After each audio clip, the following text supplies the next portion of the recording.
পিপি, ও প্রফুল্ল, ও পোড়ার মুখী, যাই মা। মা ডাকিল। মেয়ে কাছে আসিল, বলিল, কেন মা? মা বলিল, যা না, ঘোষেদের বাড়ি থেকে একটা বেগুন চেয়ে আয় না। প্রফুল্লমুখী বলিল, আমি পারিব না, আমার চাইতে লজ্জা করে। মা বলিল, তবে খাবি কি, আজ ঘরে যে কিছু নেই। প্রফুল্ল বলিল, তা শুধু ভাত খাবো, রোজ রোজ চেয়ে খাবো কেন গো? মা বলিল, যেমন অদৃষ্ট করে এসেছিলি, কাঙাল গরিবের চাইতে লজ্জা কি? প্রফুল্ল কথা কহিল না। মা বলিল, তুই তবে ভাত চড়িয়ে দে, আমি কিছু তরকারির চেষ্টায় যাই। প্রফুল্ল বলিল, আমার মাথা খাও, আর চাইতে যাইও না, ঘরে চাল আছে, নুন আছে, গাছে কাঁচা লঙ্কা আছে, মেয়ে মানুষের তাই ঢের। অগত্যা প্রফুল্লের মাতা সম্মত হইল। ভাতের জল চড়াইয়াছিল। মা চাল ধুইতে গেল। চাল ধুইবার জন্য ধুচুনি হাতে করিয়া মাতা গালে হাত দিল, বলিল, চাল কই? প্রফুল্লকে দেখাইল আধো মুঠা চাউল আছে মাত্র, তাহা একজনেরও আধপেটা হইবে না। মা ধুচুনি হাতে করিয়া বাহির হইল। প্রফুল্ল বলিল, কোথা যাও? মা বলিল, চাল ধার করিয়া আনি, নইলে শুধুই ভাতই কপালে জোটে কই। প্রফুল্ল বলিল, আমরা লোকের কত চাল ধারি শোধ দিতে পারি না, তুমি আর চাল ধার করিও না। মা বলিল, অভাগীর মেয়ে, খাবি কি, ঘরে যে একটা পয়সা নাই। প্রফুল্ল, উপোস করিব। মা, উপোস করিয়া কয়দিন বাঁচিবি? প্রফুল্ল, না হয় মরিব। মা, আমি মরিলে যা হয় করিস, তুই উপোস করিয়া মরিবি আমি চক্ষে দেখিতে পারিব না। যেমন করিয়া পারি ভিক্ষা করিয়া তোকে খাওয়াইব। প্রফুল্ল, ভিক্ষা বা কেন করিতে হইবে? একদিনের উপবাসে মানুষ মরে না। এসো না, মায়ে ঝিয়ে আজ পইতে তুলি, কাল বেজিয়া করি করিব। মা, সুতা কই? প্রফুল্ল বলিল, কেন, চরকা আছে। মা বলিল, 5 কই? তখন প্রফুল্লমুখী অধবদনে রোদন করিতে লাগিল। মা ধুচুনি হাতে আবার চাউল ধার করিয়া আনিতে চলিল। তখন প্রফুল্ল মার হাত হইতে ধুচুনি কাড়িয়া লইয়া তফাতে রাখিল। বলিল, মা, আমি কেন চেয়ে ধার করে খাবো, আমার তো সব আছে। মা চক্ষের জল মুছাইয়া বলিল, সবই তো আছে মা, কপালে ঘটিল কই? প্রফুল্ল বলিল, কেন ঘটে না মা? আমি কি অপরাধ করিয়াছি যে শ্বশুর অন্ন থাকিতে আমি খাইতে পারিব না? মা বলিল, এই অভাগীর পেটে হয়েছিলি এই অপরাধ, আর আমার কপাল, নইলে তোমার অন্ন খাই কে? প্রফুল্ল, শোনো মা, আমি মন ঠিক করিয়াছি, শ্বশুরের অন্ন কপালে জুটে তবে খাইব, নইলে আর খাইব না। তুমি চেয়ে চিনতে যে প্রকারে পারো আনিয়া খাও, খাইয়া আমাকে সঙ্গে করিয়া শ্বশুর বাড়ি রাখিয়া আইসো। মা বলিল, সে কি মা, তাও কি হয়? প্রফুল্ল, কেন হয় না মা? মা বলিল, না, না নিতে এলে কি শ্বশুর বাড়ি যেতে আছে? প্রফুল্ল, পরের বাড়ি চেয়ে খেতে আছে, আর না নিতে এলে আপনার শ্বশুর বাড়ি যেতে নেই? মা, তারা যে কখনো তোমার নাম করে না। প্রফুল্ল, না করুক, তাতে আমার অপমান নাই। যাহাদের উপর আমার ভরণ পোষণের ভার, তাহাদের কাছে অন্যের ভিক্ষা করিতে আমার অপমান নাই। আপনার ধন আপনি চাহিয়া খাইব, তাহাতে আমার লজ্জা কি? মা চুপ করিয়া কাঁদিতে লাগিল। প্রফুল্ল বলিল, তোমাকে একা রাখিয়া আমি যাইতে চাহিতেছি না। আমার দুঃখ ঘুচিলে তোমারও দুঃখ কমিবে, এই ভরসায় যাইতে চাহিতেছি। মাতে মেতে অনেক কথাবার্তা হইল। মা বুঝিল যে মেয়ের পরামর্শই ঠিক। তখন মা যে কয়টি চাল ছিল তাহা রাঁধিল, কিন্তু প্রফুল্ল কিছুতেই খাইল না, কাজেই তাহার মাতাও খাইল না। তখন বলিল, তবে আর বেলা কাটাইয়া কি হইবে, অনেক পথ। তাহার মাতা বলিল, আয় তোর চুলটা বাঁধিয়া দি। প্রফুল্ল বলিল, না থাক। মা ভাবিল, থাক, আমার মেয়েকে সাজাইতে হয় না। মেয়ে ভাবিল, থাক, সেজে গুজে কি ভুলাইতে যাইব, ছি। তখন দুইজনে মলিন বেশে গৃহ হইতে নিষ্ক্রান্ত হইলেন। আপনাদের আন্তরিকভাবে ধন্যবাদ জানাই আমাদের সাথে থাকার জন্য। আপনারা আজ থেকে শুনছেন বঙ্কিমচন্দ্র চট্টোপাধ্যায়ের লেখা বিখ্যাত উপন্যাস দেবী চৌধুরানী। বরেন্দ্রভূমে ভূতনাথ নামে গ্রাম, সেইখানে প্রফুল্লমুখীর শ্বশুরালয়। প্রফুল্লের দশা যেমন হোক, তাহার শ্বশুর হরবল্লভবাবু খুব বড় মানুষ লোক। তাহার অনেক জমিদারি আছে, দোতলা বৈঠকখানা, ঠাকুরবাড়ি, নাটমন্দির, দপ্তরখানা, খিড়কিতে বাগান, পুকুর প্রাচীরে বেড়া। সে স্থানে প্রফুল্লমুখীর পিত্রালয় হইতে 6 ক্রোশ। 6 ক্রোশ পথ হাঁটিয়া মাতা ও কন্যা অনশনে বেলা 3য় প্রহরের সময় সেই ধনীর গৃহে প্রবেশ করিলেন। প্রবেশকালে প্রফুল্লের মার পা ওঠে না। প্রফুল্ল কাঙালের মেয়ে বলিয়া যে হরবল্লভ তাহাকে ঘৃণা করিতেন, তাহা নহে। বিবাহের পরে একটা গোল হইয়াছিল। হরবল্লভবাবু কাঙাল দেখিয়াও ছেলের বিবাহ দিয়াছিলেন। মেয়েটি পরমা সুন্দরী, তেমন মেয়ে আর কোথাও পাইলেন না, তাই সেখানে বিবাহ দিয়াছিলেন। এদিকে প্রফুল্লের মা কন্যা বড় মানুষ ঘরে পড়িল, এই উৎসাহে সর্বস্ব ব্যয় করিয়া বিবাহ দিয়াছিলেন। তার যাহা কিছু ছিল ভস্ম হইয়া গেল। সেই অবধি এই অন্যের কাঙাল।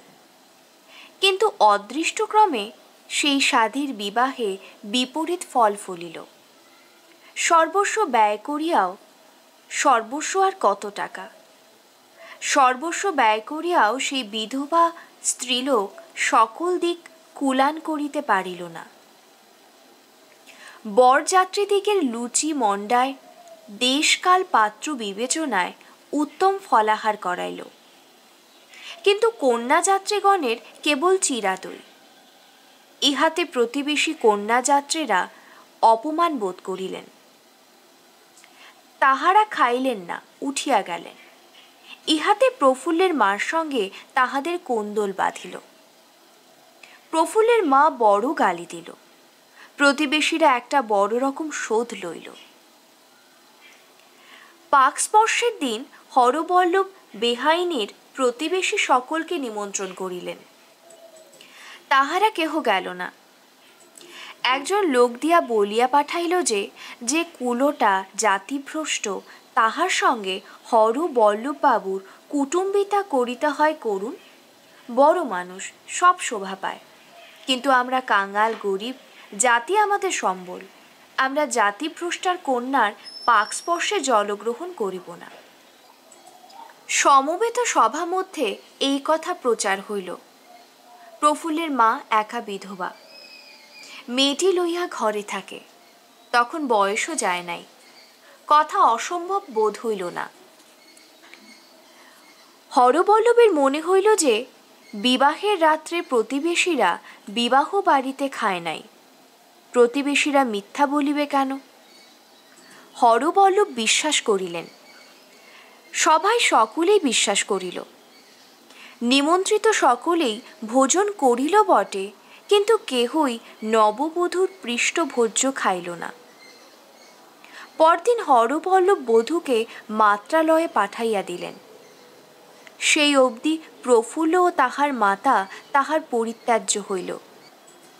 সেই অবধি আর কখনো তাহাদের সংবাদ লইলেন না, পুত্রকে লইতেও দিলেন না। পুত্রের অন্য বিবাহ দিলেন।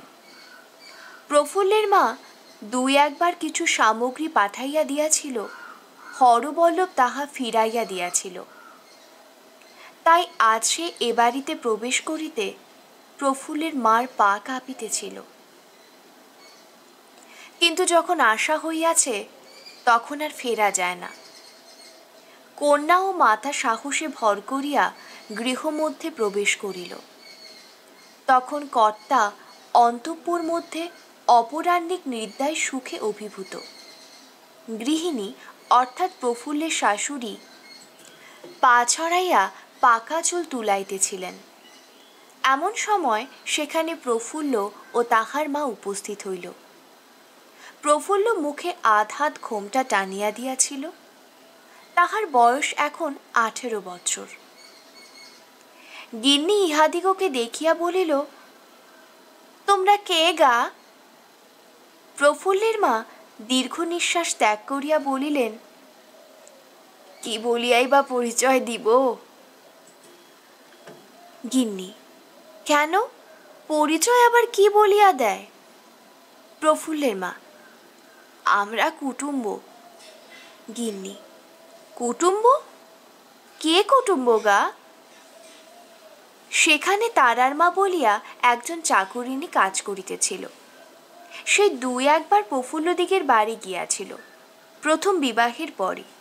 সে বলিল, ওগো চিনেছি গো, ওগো চিনেছি, কে বেহান? সেকালে পরিচারিকারা গৃহিণীর সম্বন্ধ ধরিত। গিন্নি, বেহান? কোন বেহান? তারার মা, দুর্গাপুরের বেহান গো, তোমার বড় ছেলের বড় শাশুড়ি। গিন্নি বুঝিলেন, মুখটা অপ্রসন্ন হইল। বলিলেন, বসো। বেহান বসিল। প্রফুল্ল দাঁড়াইয়া রহিল। গিন্নি জিজ্ঞাসা করিলেন, এ মেয়েটি কে গা? প্রফুল্লের মা বলিল, তোমার বড় বউ। গিন্নি বিমর্ষ হইয়া কিছুকাল চুপ করিয়া রহিলেন। পরে বলিলেন, তোমরা কোথায় এসেছিলে?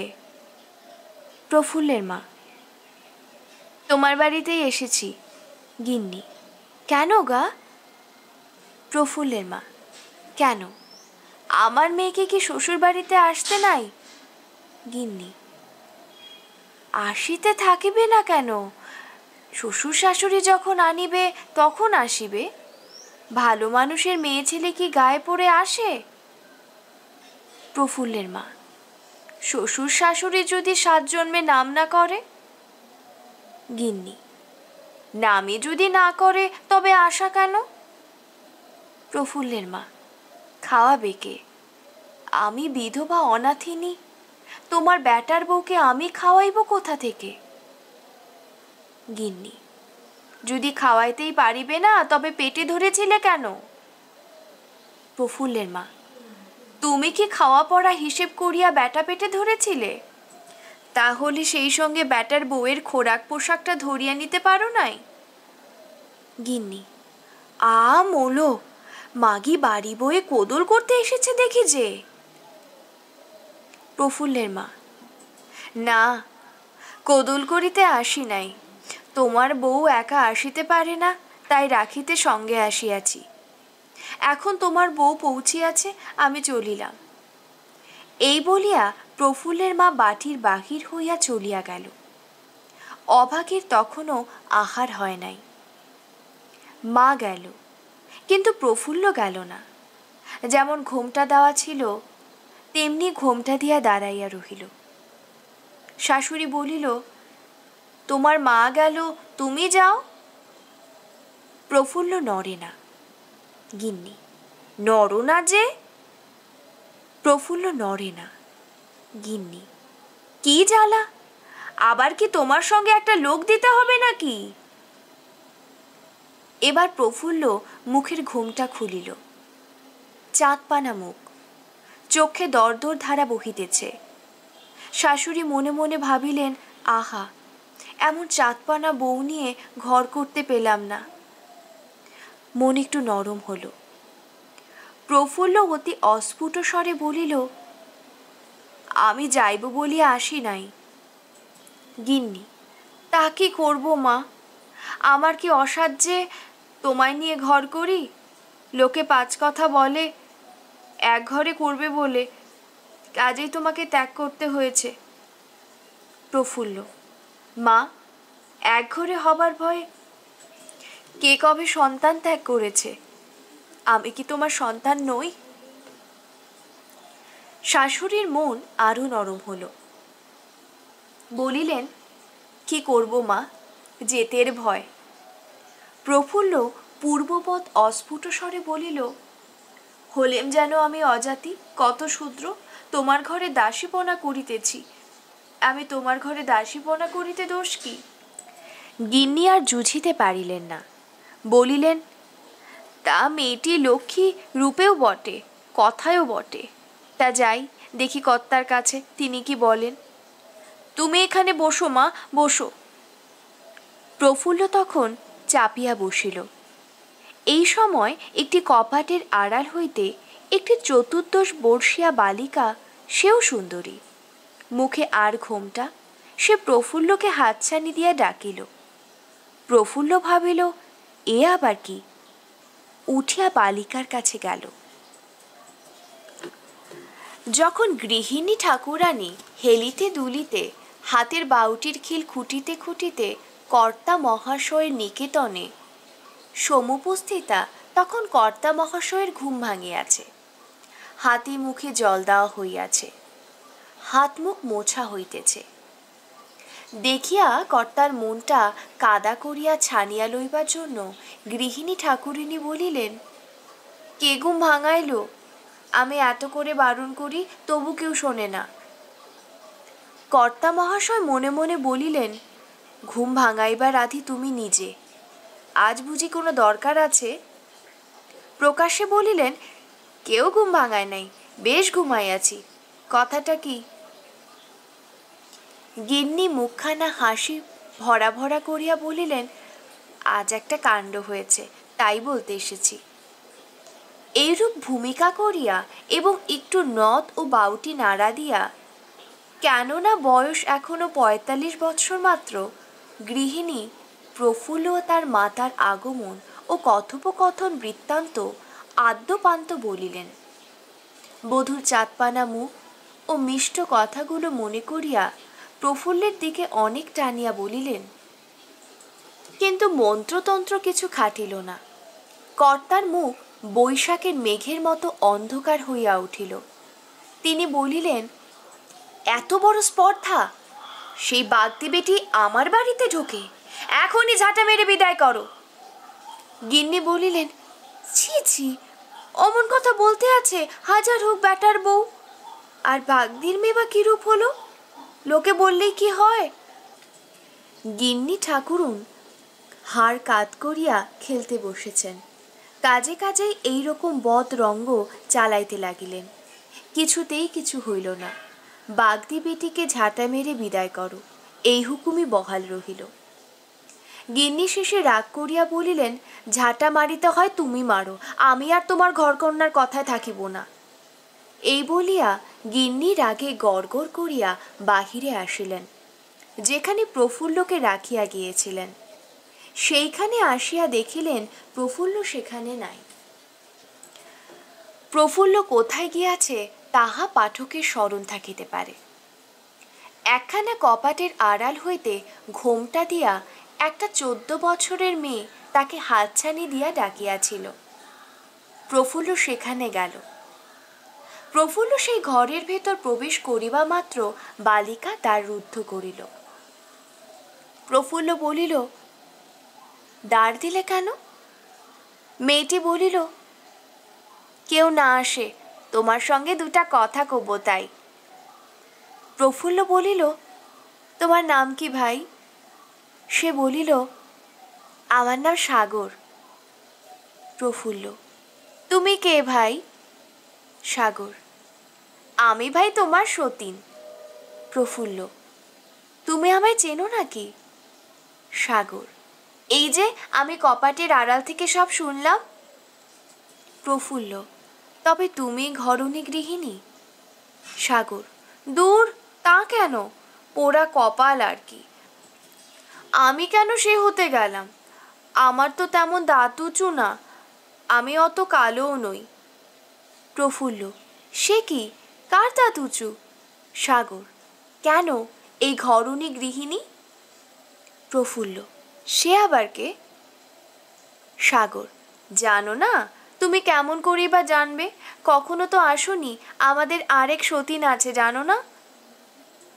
প্রফুল্ল: আমি তো আমি ছাড়া আরেক বিয়ের কথাই জানি, আমি মনে করিয়াছিলাম সেই তুমি। সাগর: না, সেই আমার তো 3 বছর হলো বিয়ে হয়েছে। প্রফুল্ল: সে বুঝি বড় কুৎসিত? সাগর: রূপ দেখে আমার কান্না পায়। প্রফুল্ল: তাই বুঝি আবার তোমায় বিবাহ করেছে? সাগর: না, তা নয়, তোমাকে বলি, কারো সাক্ষাতে বলো না। সাগর বড় চুপি চুপি কথা কহিতে লাগিল। আমার বাপের ঢের টাকা আছে, আমি বাপের এক সন্তান, তাই সেই টাকার জন্য। প্রফুল্ল: বুঝেছি, আর বলিতে হবে না। তা তুমি সুন্দরী, যে কুৎসিত সে ঘরণী গৃহিণী হলো কিসে? সাগর: আমি বাপের একটি সন্তান, আমাকে পাঠায় না, আর আমার বাপের সঙ্গে আমার শ্বশুরের সঙ্গে বড় বনে না, তাই আমি এখানে কখনো থাকি না, কাজে কমে কখনো আনি। এই 2-4 দিন এসেছি, আবার শীঘ্র যাব। প্রফুল্ল দেখিল যে সাগর দিব্যি মেয়ে, সতীন বলিয়া ইহার উপর রাগ হয় না। প্রফুল্ল বলিল, আমায় ডাকলে কেন? সাগর: তুমি কিছু খাবে? প্রফুল্ল হাসিল, বলিল, কেন, এখন খাবো কেন?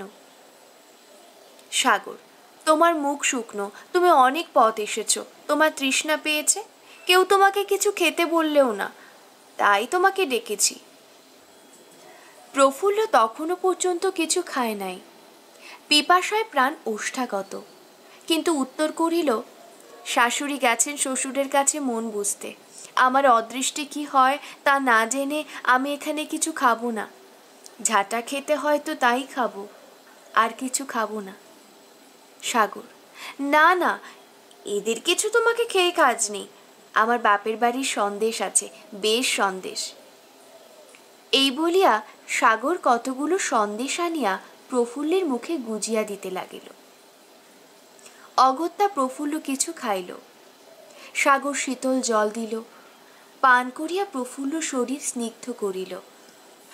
তখন প্রফুল্ল বলিল, আমি শীতল হইলাম, কিন্তু আমার মা না খাইয়া মরিয়া যাইবে। সাগর: তোমার মা কোথায় গেলেন? প্রফুল্ল: কি জানি, বোধহয় পথে দাঁড়াইয়া আছেন। সাগর: এক কাজ করব? প্রফুল্ল: কি? সাগর: ব্রহ্ম ঠান দিদিকে তার কাছে পাঠিয়ে দেব। প্রফুল্ল: তিনি কে? সাগর: ঠাকুরের সম্পর্কে পিসি, এই সংসারে থাকেন। প্রফুল্ল: তিনি কি করবেন? সাগর: তোমার মাকে খাওয়াবেন দাওয়াবেন। প্রফুল্ল: মা এ বাড়িতে কিছু খাবেন না। সাগর: দূর, তাই কি বলেছি, কোনো বামুন বাড়িতে। প্রফুল্ল: যা হয় করো, মার কষ্ট আর সহ্য হয় না। সাগর চকিতের মতো ব্রহ্ম ঠাকুরুনির কাছে যাইয়া সব বুঝাইয়া বলিল। ব্রহ্ম ঠাকুরুনি বলিল, মা তাই তো, গৃহস্থ বাড়ি, উপবাসী থাকিবেন, অকল্যাণ হবে যে। ব্রহ্ম প্রফুল্লের মার সন্ধানে বাহির হইল। সাগর ফিরিয়া আসিয়া প্রফুল্লকে সংবাদ দিল। প্রফুল্ল বলিল, এখন ভাই যে গল্প করিতেছিলে সেই গল্প করো। সাগর: গল্প আর কি, আমি তো এখানে থাকি না, থাকতে পারবও না। আমার অদৃষ্ট মাটির আবের মতো, তাকে তোলা থাকবে, দেবতার ভোগে কখনো লাগিবে না। তা তুমি এছো, যেমন করো পারো থাকো, আমরা কেউ সেই কালপ্যাচাটাকে দেখিতে পারি না। প্রফুল্ল: থাকবো বলি তো এসেছি, থাকতে পেলে তো হয়। তা দেখো, শ্বশুরের যদি মত না হয় তবে এখনই চলে যেও না। প্রফুল্ল, না গিয়া কি করিব, আর কি জন্য থাকিব? থাকি যদি। সাগর, যদি কি? প্রফুল্ল, যদি তুমি আমার জন্ম সার্থক করাইতে পারো। সাগর, সে কিসে হবে ভাই? প্রফুল্ল ঈষৎ হাসিল। তখনই হাসি নিবিয়া গেল, চোখে জল পড়িল। বলিল, বুঝো নাই ভাই? সাগর তখন বুঝিল। একটু ভাবিয়া একটা দীর্ঘ নিঃশ্বাস ফেলিয়া বলিল, তুমি সন্ধ্যার পর এই ঘরে আসিয়া বসিয়া থাকিও, দিনের বেলা তো আর দেখা হবে না। পাঠক স্মরণ রাখিবেন, আমরা এখনকার লজ্জাহীনা নব্যদিকের কথা লিখিতেছি না। আমাদের গল্পের তারিখ 100 বৎসর পূর্বে। 40 বৎসর পূর্বেও যুবতীরা তখন কখনো দিনমানে স্বামী দর্শন পাইতেন না। প্রফুল্ল বলিল, কপালে কি হয় তাহা আগে জানিয়া আসি, তারপর তোমার সঙ্গে সাক্ষাৎ করিব। কপালে যাই থাকে, একবার স্বামীর সঙ্গে সাক্ষাৎ করিয়া যাইব, তিনি কি বলেন শুনিয়া যাইব। এই বলিয়া প্রফুল্ল বাহিরে আসিল। দেখিল তাহার শাশুড়ি তাহার তল্লাশ করিতেছে। প্রফুল্লকে দেখিয়া গিন্নি বলিলেন, কোথা ছিলে মা? প্রফুল্ল, বাড়িঘর দেখিতেছিলাম। গিন্নি, আহা, তোমারই বাড়িঘর বাছা, তা কি করব, তোমার শ্বশুর কিছুতেই মত করেন না। প্রফুল্লের মাথায় বজ্রাঘাত হইল। সে মাথায় হাত দিয়া বসিয়া পড়িল, কাঁদিল না, চুপ করিয়া রহিল। শাশুড়ির বড় দয়া হইল। গিন্নি মনে মনে কল্পনা করিলেন, আর একখানা নথনাড়া দিয়া দেখিব, কিন্তু সে কথা প্রকাশ করিলেন না। কেবল বলিলেন, আজ আর কোথায় যাইবে, আজ এইখানেই থাকো, কাল সকালে যেও। প্রফুল্ল মাথা তুলিয়া বলিল, তা থাকিব। একটা কথা ঠাকুরকে জিজ্ঞাসা করিও। আমার মা চরকা কাটিয়া খায়, তাহাতে একজন মানুষের একবেলা আহার কুলায় না। জিজ্ঞাসা করিও আমি কি করিয়া খাইব। আমি বাগদি হই, মুচি হই, তাহার পুত্রবধূ। তাহার পুত্রবধূ কি করিয়া দিনপাত করিবে? শাশুড়ি বলিল, অবশ্য বলিব। তারপর প্রফুল্ল উঠিয়া গেল।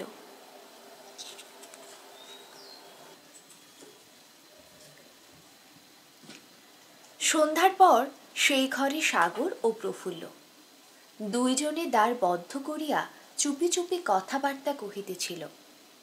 এমন সময় কে আসিয়া কপাটে ঘা দিল। সাগর জিজ্ঞাসা করিল, কে গো? আমি গো। সাগর প্রফুল্লের গা টিপিয়া চুপি চুপি বলিল, কথা কোষ নে, সেই কাল বেচাটা এসেছে। প্রফুল্ল, সতীন? সাগর, হ্যাঁ, চুপ।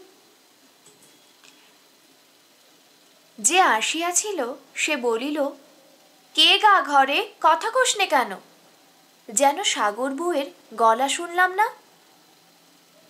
সাগর, তুমি কে গা, যেন নাপিত বউয়ের গলা শুনিলাম না।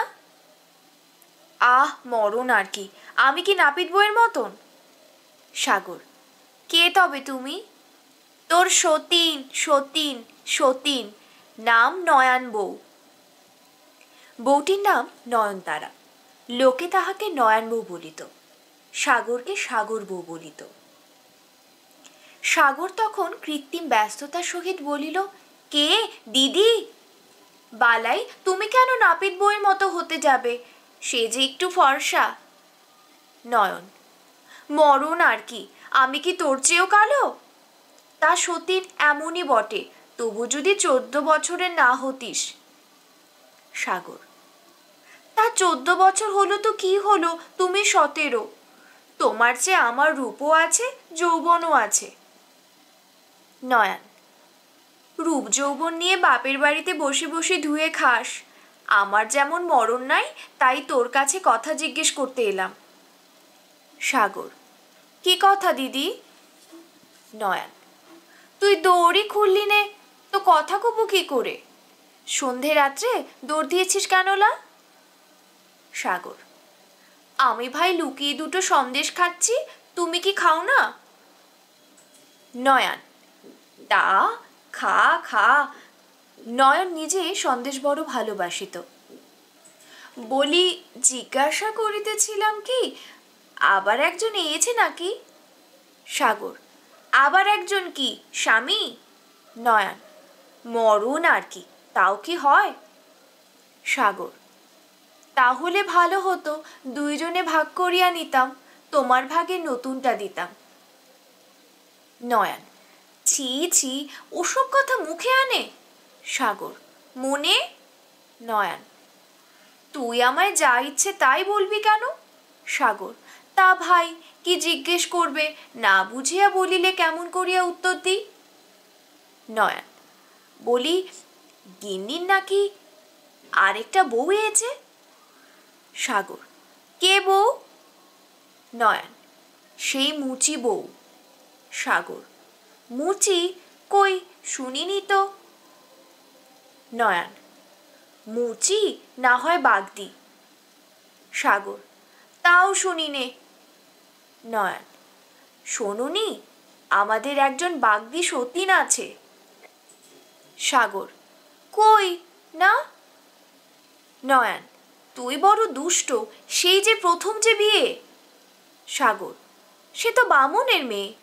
নয়ন: হ্যাঁ, বামুনের মেয়ে, তাহলে আর নিয়ে ঘর করে না? সাগর: কাল যদি তোমার বিদায় দিয়ে আমায় নিয়ে ঘর করে, তুমি কি বাগদির মেয়ে হবে? নয়ন: তুই আমায় গাল দিবি কেন লা, পোড়ার মুখী? সাগর: তুই আরেকজনকে গাল দিচ্ছিস কেন লা, পোড়ার মুখী? নয়ন: মর্গে যা, আমি ঠাকুরকে গিয়ে বলে দিই, তুই বড় মানুষের মেয়ে, আমায় যা ইচ্ছে তাই বলিস। এই বলিয়া নয়ন তারা ওরফে তাল প্যাঁচা ঝমর ঝমর করিয়া ফিরিয়া যায়। তখন সাগর দেখিল প্রমাদ, ডাকিল, না দিদি, ফেরো ফেরো, ঘাট হয়েছে, দিদি ফেরো, এই দোর খুঁড়িতেছি। নয়নতারা রাগিয়াছিল, ফিরিবার বড় মত ছিল না, কিন্তু ঘরের ভেতর দ্বার দিয়া সাগর কত সন্দেশ খাইতেছে ইহা দেখিবার একটু ইচ্ছা ছিল, তাই ফিরিল। ঘরের ভেতর প্রবেশ করিয়া দেখিল সন্দেশ নহে, আর একজন লোক আছে। জিজ্ঞাসা করিল, এ আবার কে? সাগর: এ প্রফুল্ল। নয়ন: সে আবার কে? সাগর: কেন, মুচি বউ? নয়ন: এই সুন্দর? সাগর: তোমার চেয়ে নয়। নয়ন: নে, আর জ্বালাস নে, তোর চেয়েও তো নয়।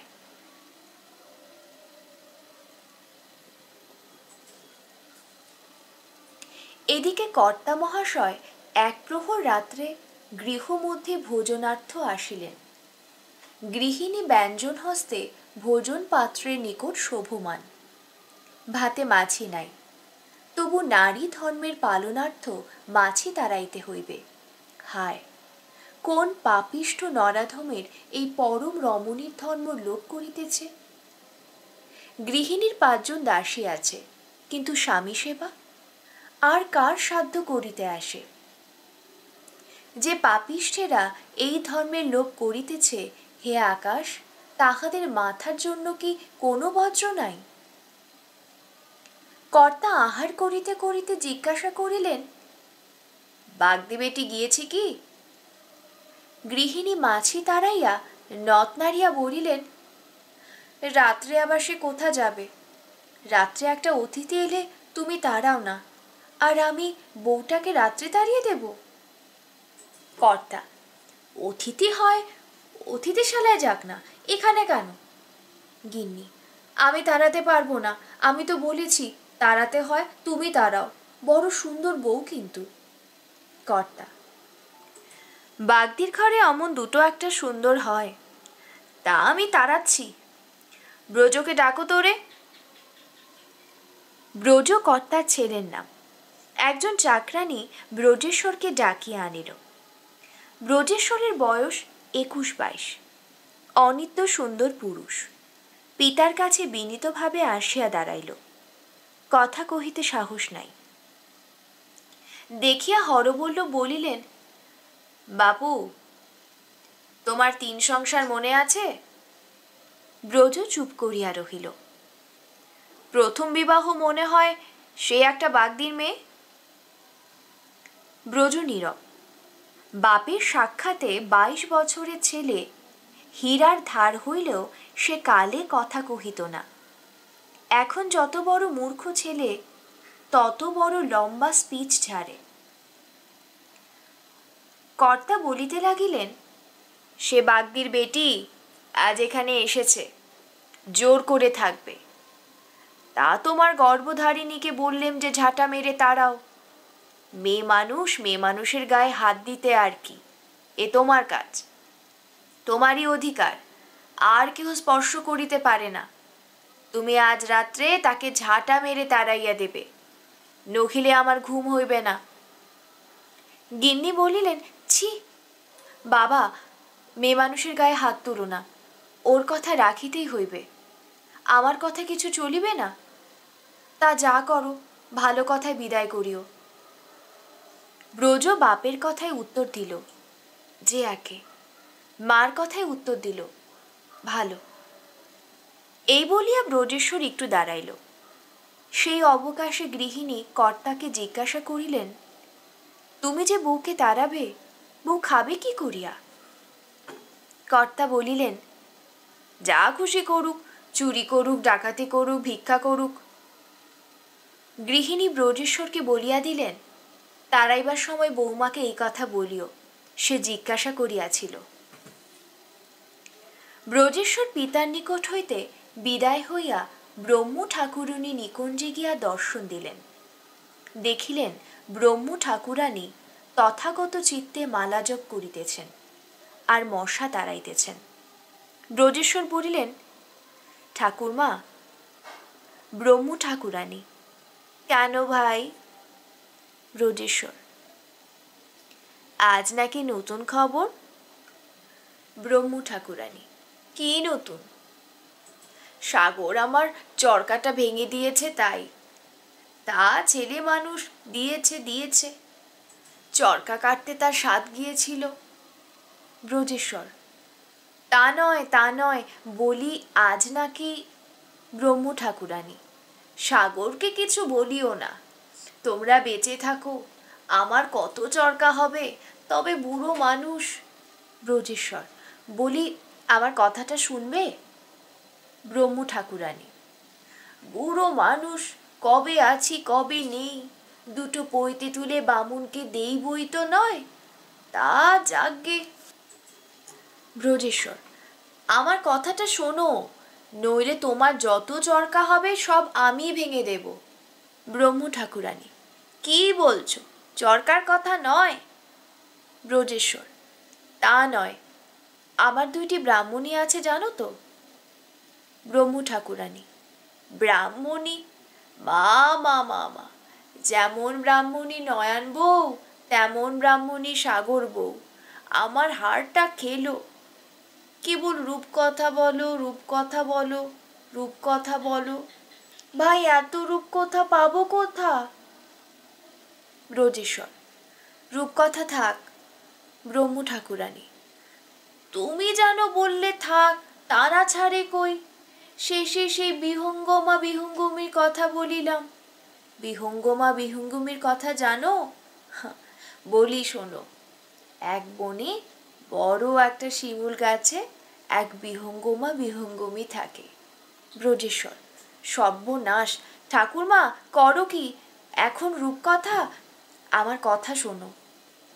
ব্রহ্ম, তোমার আবার কথা কি?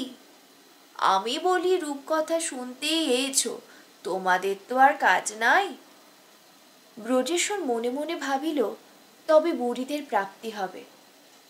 প্রকাশ্যে বলিল, আমার 2টি ব্রাহ্মণী আর একটি বাগদিনী। বাগদিনীটি নাকি আজ এসেছে। ব্রহ্ম ঠাকুরানী, বালাই, বাগদিনী কেন? সে ব্রাহ্মণের মেয়ে। ব্রজেশ্বর, এসেছে? ব্রহ্ম ঠাকুরানী, হা। ব্রজেশ্বর, কোথায়, একবার দেখা হয় না? ব্রহ্ম ঠাকুরানী: হ্যাঁ, আমি দেখা করিয়ে দিয়ে তোমার বাপ মা দু চক্ষের বিষ হই, তার চেয়ে বিহঙ্গমা বিহঙ্গমীর কথা শোনো। ব্রজেশ্বর: ভয় নাই, বাপ মা আমাকে ডাকাইয়া বলিয়াছেন, তাকে তাড়াইয়া দাও। তা না দেখা পেলে তাড়াইয়া দেব কি প্রকার? তুমি ঠাকুরমা, তোমার কাছে সন্ধানের জন্য আসিয়াছি। ব্রহ্ম ঠাকুরানী: ভাই, আমি বুড়ি মানুষ, কৃষ্ণ নাম জপ করি, আলো চাল খাই, রূপকথা শোনো তো বলতে পারি, বাগদির কথাতেও নাই, বামনির কথাতেও নাই। ব্রজেশ্বর: হায়, বুড়ো বয়সে কবে তুমি ডাকাতের হাতে পড়িবে? ব্রহ্ম ঠাকুরানী: অমন কথা বলিস নে, বড় ডাকাতের ভয়, কি দেখা করবি? ব্রজেশ্বর: তা নহিলে কি তোমার মালাজব দেখতে এসেছি? ব্রহ্ম ঠাকুরানী: সাগর বউয়ের কাছে যা। ব্রজেশ্বর: সতিনী কি সতীনকে দেখায়? ব্রহ্ম ঠাকুরানী: তুই যা না, সাগর তোকে ডেকেছে, ঘরে গিয়ে বসে আছে, এমন মেয়ে আর হয় না।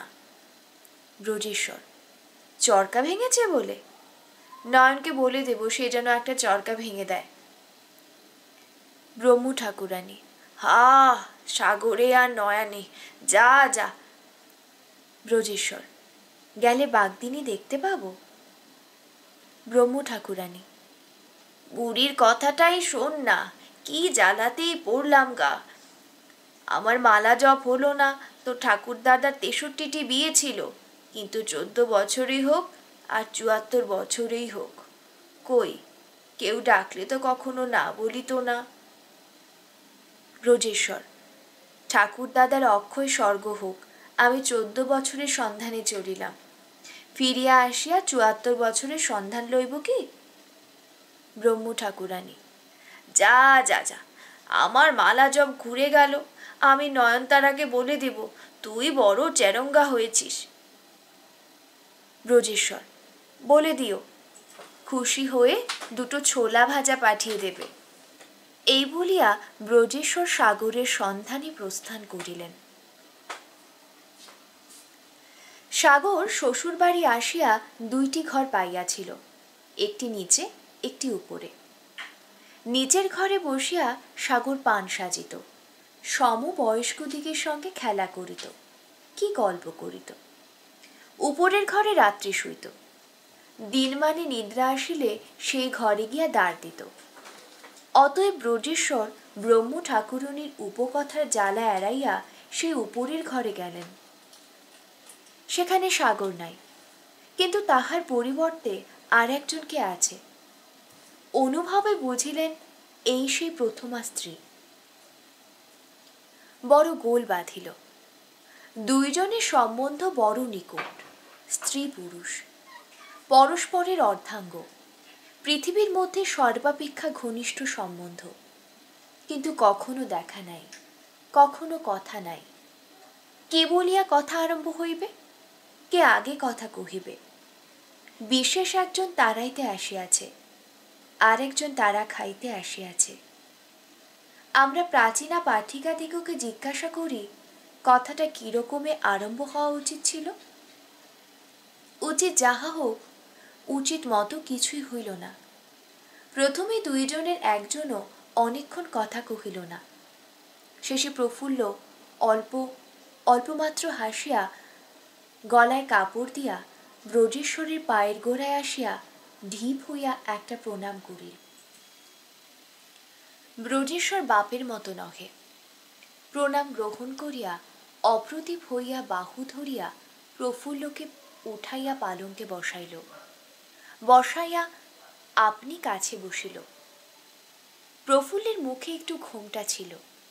সেকালের মেয়েরা একালের মেয়েদের মতো নহে, ধিক একাল। তা সে ঘোমটাটুকু প্রফুল্লকে ধরিয়া বসাইবার সময় সরিয়া গেল। ব্রজেশ্বর দেখিল যে প্রফুল্ল কাঁদিতেছে। ব্রজেশ্বর না বুঝিয়া সুঝিয়া, আহ, ছি ছি। 22 বছর বয়সে ধিক। ব্রজেশ্বর না বুঝিয়া সুঝিয়া, না ভাবিয়া চিন্তিয়া যেখানে বড় ডবডবে চোখের নিচ দিয়া এক ফোঁটা জল গড়াইয়া আসিতেছিল, সেই স্থানে ছি ছি, ব্রজেশ্বর হঠাৎ চুম্বন করিলেন। গ্রন্থকার প্রাচীন, লিখিতে লজ্জা নাই, কিন্তু ভরসা করি মার্জিত রুচি নবীন পাঠক এইখানে এই বই পড়া বন্ধ করিবেন। যখন ব্রজেশ্বর এই ঘোরতর অশ্লীলতা দোষে নিজে দূষিত হইতেছিলেন এবং গ্রন্থকারকে সেই দোষে দূষিত করিবার কারণ হইতেছিলেন, যখন নির্বোধ প্রফুল্ল মনে মনে ভাবিতেছিল যে বুঝি এই মুখচুম্বনের মতো পবিত্র পুণ্যময় কর্ম ইহ জগতে কখনো কেহ করে নাই, সেই সময় কে মুখ বাড়াইল? মুখখানা বুঝি অল্প একটু হাসিয়াছিল, কি যার মুখ তার হাতের গহনার বুঝি একটু শব্দ হইয়াছিল। তাই ব্রজেশ্বরের কান সেদিকে গেল। ব্রজেশ্বর সেদিকে চাহিয়া দেখিলেন মুখখানা বড় সুন্দর, কালো কুচকুচে কোকড়া কোকড়া ঝাপটায় বেড়া। তখন মেয়েরা ঝাপটা রাখিত, তার উপর একটু ঘোমটা টানা। ঘোমটার ভেতর দুইটা পদ্মপলাশ চক্ষু এবং দুইখানা পাতলা রাঙা ঠোঁট মিঠে মিঠে হাসিতেছে। ব্রজেশ্বর দেখিলেন মুখখানা সাগরের। সাগর স্বামীকে একটা চাবি ও কুলুপ দেখাইল। সাগর ছেলে মানুষ, স্বামীর সঙ্গে জিয়াদা কথা কয় না। ব্রজ কিছু বুঝিতে পারিলেন না, কিন্তু বুঝিতে বড় বিলম্বিত হইল না। সাগর বাহির হইতে কপাট টানিয়া দিয়া শিকল লাগাইয়া কুলুপের চাবি ফিরাইয়া বন্ধ করিয়া দূর দূর করিয়া ছুটিয়া পালাইল। ব্রজেশ্বর কুলুপ পড়িল শুনিতে পাইয়া, কি করো সাগর, কি করো বলিয়া চেঁচাইল। সাগর কিছুতেই কান না দিয়া দূর দূর ঝপঝপ করিয়া ছুটিয়া একেবারে ব্রহ্ম ঠাকুরানীর বিছানায় গিয়া শুইয়া পড়িল। ব্রহ্ম ঠাকুরানী বলিলেন, কিলা সাগর বউ, কি হয়েছে? এখানে এসে শুনি যে। সাগর কথা কয় না। ব্রহ্ম ঠাকুরানী, তোকে ব্রজ তাড়িয়ে দিয়েছে নাকি? সাগর, তা নইলে আর তোমার আশ্রমে আসি, আজ তোমার কাছে শোবো। ব্রহ্ম ঠাকুরানী, তা শো শো, এখনই আবার ডাকবে এখন? আহা, তো ঠাকুর দাদা এমন 12 মাস 30 দিন আমায় তাড়িয়ে দিয়েছে, আবার তখনই ডেকেছে। আমি আরো রাগ করে যেতাম না, তা মেয়ে মানুষের প্রাণ ভাই, থাকতেও পারতাম না। একদিন হলো কি। সাগর, ঠান দিদি, একটা রূপকথা বলো না। ব্রহ্ম ঠাকুরানী, কোনটা বলবো? বিহঙ্গমা বিহঙ্গমীর কথা বলবো? একলা শুনবি না নতুন বউটা কোথায়? তাকে ডাক না, দুজনে শুনবি। সাগর, সে কথা আমি এখন খুঁজতে পারি না, আমি একাই শুনবো, তুমি বলো। ব্রহ্ম ঠাকুরানী তখন সাগরের কাছে শুইয়া বিহঙ্গমের গল্প আরম্ভ করিলেন। সাগর তাহা আরম্ভ হইতে না হইতেই ঘুমাইয়া পড়িল। ব্রহ্ম ঠাকুরানী যে সংবাদ অনাবগত, 2-4 দণ্ড গল্প চালাইলেন। পরে যখন জানিতে পারিলেন শ্রোত্রী নিদ্রামগ্ন, তখন দুঃখিত চিত্তে মাঝখানে গল্প সমাপ্ত করিলেন। পরদিন প্রভাত হইতে না হইতেই সাগর আসিয়া ঘরের কুলুপ খুলিয়া দিয়া গেল। তারপর কাহাকে কিছু না বলিয়া ব্রহ্ম ঠাকুরানীর ভাঙা চরকা লইয়া সেই নিদ্রামগ্না বর্ষি উষির কানের কাছে ঘ্যানর ঘ্যানর করিতে লাগিল। কটাস ঝনাত করিয়া কুলুপ শিকল খোলার শব্দ হইল। প্রফুল্ল ও ব্রজেশ্বর তাহা শুনিল। প্রফুল্ল বসিয়াছিল, উঠিয়া দাঁড়াইল, বলিল, সাগর শিকল খুলিয়াছে, আমি চলিলাম। স্ত্রী বলিয়া স্বীকার করো না করো, দাসী বলিয়া মনে রাখিও। ব্রজেশ্বর, এখন যাইও না, আমি একবার কর্তাকে বলিয়া দেখিব। প্রফুল্ল, বলিলে কি মন ফিরিবে? ব্রজেশ্বর, না ফিরুক, আমার কাজ আমার করিতেই হইবে। অকারণে তোমায় ত্যাগ করিয়া আমি কি অধর্মে পতিত হইব? প্রফুল্ল, তুমি আমায় ত্যাগ করো নাই, গ্রহণ করিয়াছ। আমাকে একদিনের জন্য শয্যার পার্শ্বে ঠাঁই দিয়াছ। আমার সেই ঢের। তোমার কাছে ভিক্ষা করিতেছি। আমার মতো দুঃখিনীর জন্য বাপের সঙ্গে তুমি বিবাদ করিও না, তাতে আমি সুখী হইব না। ব্রজেশ্বর, নিতান্ত পক্ষে তিনি যাহাতে তোমার খোরপোশ পাঠাইয়া দেন তা আমায় করিতে হইবে? প্রফুল্ল, তিনি আমায় ত্যাগ করিয়াছেন, আমি তার কাছে ভিক্ষা লইব না। তোমার নিজের যদি কিছু থাকে তবে তোমার কাছে ভিক্ষা লইব। ব্রজেশ্বর, আমার কিছুই নাই, কেবল আমার এই আঙ্গুটিটি আছে, এখন এইটি লইয়া যাও। আপাতত ইহার মূল্য কতক দুঃখ নিবারণ হইবে, তারপর যাহাতে আমি 2 পয়সা রোজগার করিতে পারি সেই চেষ্টা করিব। যেমন করিয়া পারি আমি তোমার ভরণ পোষণ করিব। এই বলিয়া ব্রজেশ্বর আপনার অঙ্গুলি হইতে বহুমূল্য হীরকাঙ্গরীও উন্মোচন করিয়া প্রফুল্লকে দিল। প্রফুল্ল আপনার আঙুলে আংটিটি পরাইতে পরাইতে বলিল, যদি তুমি আমাকে ভুলিয়া যাও? ব্রজেশ্বর, সকলকে ভুলিব, তোমায় কখনো ভুলিব না। প্রফুল্ল, যদি এরপর চিনিতে না পারো? ব্রজেশ্বর, অমুক কখনো ভুলিব না। প্রফুল্ল, আমি এই আংটিটি বেচিব না, না খাইয়া মরিয়া যাইব, তবু কখনো বেচিব না। যখন তুমি আমাকে না চিনিতে পারিবে তখন তোমাকে এই আংটিটি দেখাইব। ইহাতে কি লেখা আছে? ব্রজেশ্বর, আমার নাম খোদা আছে। দুইজনে অশ্রুজলে নিষিক্ত হইয়া পরস্পরের নিকট বিদায় গ্রহণ করিল। প্রফুল্ল নিচে আসিলে সাগর ও নয়নের সঙ্গে সাক্ষাৎ হইল। পোড়ার মুখে নয়ন বলিল, দিদি, কাল রাত্রে কোথায় শুইয়াছিলি? প্রফুল্ল, ভাই, কেহ তীর্থ করিলে সে কথা আপনার মুখে বলে না। নয়ন, সে আবার কি? সাগর, বুঝতে পারিস নে, কাল উনি আমাকে তাড়াইয়া আমার পালঙ্কে বিষ্ণুর লক্ষ্মী হইয়াছিল, মিনসে আবার সোহাগ করে আংটি দিয়েছে। সাগর নয়নকে প্রফুল্লের হাতে ব্রজেশ্বরের আংটিটি দেখাইল। দেখিয়া নয়ন তারা হারে হারে জ্বলিয়া গেল। বলিল, দিদি, ঠাকুর তোমার কথার কি উত্তর দিয়েছেন শুনেছ? প্রফুল্লের সে কথা আর মনে ছিল না। সে ব্রজেশ্বরের আদর পাইয়াছিল। প্রফুল্ল জিজ্ঞাসা করিল, কি কথার উত্তর? নয়ন, তুমি জিজ্ঞাসা করিয়াছিলে কি কইরা খাইবে? প্রফুল্ল, তার আর উত্তর কি?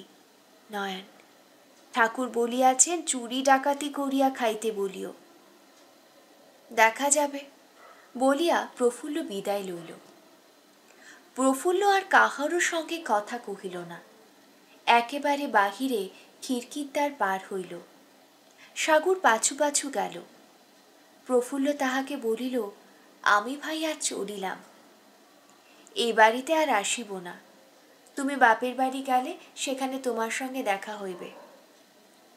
সাগর, তুমি আমার বাপের বাড়ি চেনো? প্রফুল্ল, না চিনি, চিনিয়া যাইব। সাগর, তুমি আমার বাপের বাড়ি যাবে? প্রফুল্ল, আমার আর লজ্জা কি। সাগর, তোমার মা তোমার সঙ্গে দেখা করিবেন বলিয়া দাঁড়িয়ে আছেন। বাগানের দ্বারের কাছে যথার্থ প্রফুল্লের মা দাঁড়াইয়াছিল। সাগর দেখাইয়া দিল। প্রফুল্ল মার কাছে গেল। প্রফুল্লের মা বাড়ি আসিল। প্রফুল্লের মা যাতায়াতে বড় শারীরিক কষ্ট গিয়াছে, মানসিক কষ্ট ততোধিক। সকল সময় সব সয় না। ফিরিয়া আসিয়া প্রফুল্লের মা জ্বরে পড়িল। প্রথমে জ্বর অল্প, কিন্তু বাঙালির ঘরের মেয়ে, বামুনের ঘরের মেয়ে, তাতে বিধবা। প্রফুল্লের মা জ্বরকে জ্বর বলিয়া মানিল না। তারই উপর দুবেলা স্নান, জুটিলে আহার, পূর্বমতো চলিল। প্রতিবেশীরা দয়া করিয়া কখনো কিছু দিত, তাইতে আহার চলিত। ক্রমে জ্বর অতিশয় বৃদ্ধি পাইল। শেষে প্রফুল্লের মা শয্যাগত হইল। সে কালে সেই সকল গ্রাম্য প্রদেশে চিকিৎসাপত্র বড় ছিল না। বিধবারা প্রায়ই ঔষধ খাইত না। বিশেষ প্রফুল্লের এমন লোক নাই যে কবিরাজ ডাকে। কবিরাজও দেশে না থাকারই মধ্যে জ্বর বাড়িল, বিকারপ্রাপ্ত হইল। শেষে প্রফুল্লের মা সকল দুঃখ হইতে মুক্ত হইলেন। পাড়ার 5 জন যাহারা তাহার অমূলক কলঙ্ক রটাইয়াছিল, তাহারাই আসিয়া প্রফুল্লর মার সৎকার করিল। বাঙালিরা এই সময় শত্রুতা রাখে না। বাঙালি জাতির সে গুণ আছে। প্রফুল্ল একা। পাড়ার 5 জন আসিয়া বলিল, তোমাকে চতুর্থের শ্রাদ্ধ করিতে হইবে। প্রফুল্ল বলিল, ইচ্ছা পিণ্ডদান করি, কিন্তু কোথায় কি পাইব? পাড়ার 5 জন বলিল, তোমায় কিছু করিতে হইবে না, আমরা সব করিয়া লইতেছি। কেহ কিছু নগদ দিল, কেহ কিছু সামগ্রী দিল। এইরূপ করিয়া শ্রাদ্ধ ও ব্রাহ্মণ ভোজনের উদ্যোগ হইল। প্রতিবেশীরা আপনারই সকল উদ্যোগ করিয়া লইল। একজন প্রতিবেশী বলিল, একটা কথা মনে হইতেছে, তোমার মার শ্রাদ্ধে তোমার শ্বশুরকে নিমন্ত্রণ করা উচিত কি না? প্রফুল্ল বলিল, কে নিমন্ত্রণ করিতে যাইবে? 2 জন পাড়ার মাতব্বর লোক অগ্রসর হইল। সকল কাজে তাহারাই আগে আসে, তাদের সেই রোগ। প্রফুল্ল বলিল, তোমরাই আমাদের কলঙ্ক রটাইয়া সে ঘর ঘুচিয়াছ। তাহারা বলিল, সে কথা আর মনে করিও না, আমরা সে কথা সারিয়া লইব। তুমি এখন অনাথা বালিকা, তোমার সঙ্গে আর আমাদের কোনো বিবাদ নাই। প্রফুল্ল সম্মত হইল। 2 জন হরবল্লভকে নিমন্ত্রণ করিতে গেল। হরবল্লভ বলিলেন, কি ঠাকুর, তোমরাই বিহাইনের জাতিভ্রষ্ট বলিয়া তাকে একঘরে করিয়েছিলে, আবার তোমাদেরই মুখে এ কথা? ব্রাহ্মণেরা বলিল, সে কি জানেন, এমন পাড়াপড়শিতে গোলযোগ হয়, সেটা কোনো কাজের কথা নয়। হরবল্লভ বিষ হইল। ভাবলেন, এসব জুয়াচুরি, এ বেটারা বাগদি বেটির কাছে টাকা খাইয়াছে। ভালো বাগদি বেটি টাকা পাইল কোথা? অতএব হরবল্লভ নিমন্ত্রণের কথায় কর্ণপাত করিলেন না। তাহার মন প্রফুল্লের প্রতি বরং আরো নিষ্ঠুর ও ক্রুদ্ধ হইয়া উঠিল। ব্রজেশ্বর এ সকল শুনিল। মনে করিল, একদিন রাত্রে লুকাইয়া গিয়া প্রফুল্লকে দেখিয়া আসিব, সেই রাত্রেই ফিরিব। প্রতিবেশীরা নিষ্ফল হইয়া ফিরিয়া আসিলেন। প্রফুল্ল যথারীতি মাতৃ শ্রাদ্ধ করিয়া প্রতিবেশীদিগের সাহায্যে ব্রাহ্মণ ভোজন সম্পন্ন করিল। ব্রজেশ্বর যাইবার সময় খুঁজিতে লাগিল। ফুলমণি নাপিতিনীর বাস প্রফুল্লের বাসের নিকট। মাতৃহীন হইয়া অবধি প্রফুল্ল একা গৃহে বাস করে। প্রফুল্ল সুন্দরী, যুবতী, রাত্রে একা বাস করে। তাহাতে ভয়ও আছে, কলঙ্কও আছে। কাছে শুইবার জন্য রাত্রে একজন স্ত্রীলোক চাই। ফুলমণিকে এজন্য প্রফুল্ল অনুরোধ করিয়াছিল। ফুলমণি বিধবা, তার এক বিধবা ভগিনী ভিন্ন কেহ নাই, আর তারা 2 বোনই প্রফুল্লের মার অনুগত ছিল। এই জন্য প্রফুল্ল ফুলমণিকে অনুরোধ করে, আর ফুলমণিও সহজে স্বীকার করে। অতএব যেদিন প্রফুল্লের মা মরিয়াছিল, সেই দিন অবধি প্রফুল্লের বাড়িতে ফুলমণি প্রতিদিন সন্ধ্যার পর আসিয়া শোয়। তবে ফুলমণি কি চরিত্রের লোক, তাহা ছেলে মানুষ প্রফুল্ল সবিশেষ জানিত না। ফুলমণি প্রফুল্ল অপেক্ষা বয়সে 10 বছরের বড়। দেখিতে শুনিতে মন্দ নয়, বেশভূষা একটু পরিপাট্য রাখিত। একে ইতর জাতির মেয়ে, তাতে বাল বিধবা। চরিত্রটা বড় সে খাঁটি রাখিতে পারে নাই। গ্রামের জমিদার পরাণ চৌধুরী, তাহার একজন গোমস্থা দুর্লভ চক্রবর্তী ওই গ্রামে আসিয়া মধ্যে মধ্যে কাছারি করিত।